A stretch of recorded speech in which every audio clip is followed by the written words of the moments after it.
عاشق وقتی که به یه عشقی میرسه دیگه به خودش ظلم میکنه، یعنی بارهایی رو دوشش میذاره که از توانش بالاتره، اما چون رضایت محبوب مد نظرشه حاضر همین بارم رو دوشش بندازه.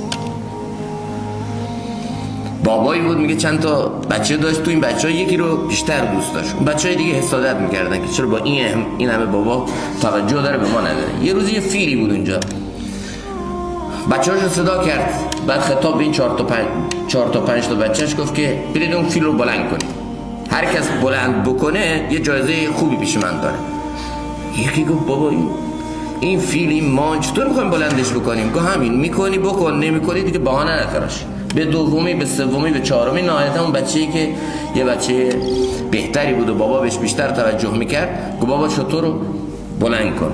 رفت زیر شتر، شروع کرد زور زدن، زور میزد. بعد این بچه‌های دیگه شروع کردن بهش بخندیدن.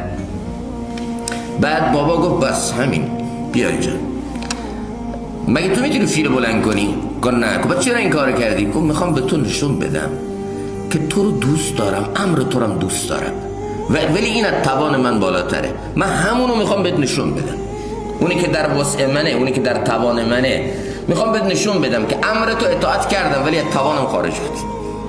نمیخوام حکمت زمین بیفته، نمیخوام بابا یه چیزی رو دوست داره به من گفته من اون انجام ندم. این نشان عاشقه، بارهای سنگین بر دوش خودش میذاره، به خودش ظلم میکنه، خودش رو به ندانستن میزنه، جهول، خودش رو به تجاهل میزنه، ولی حاضر هر بار رو به دوشش تحمل کنه تا محبوبش رو راضی کنه.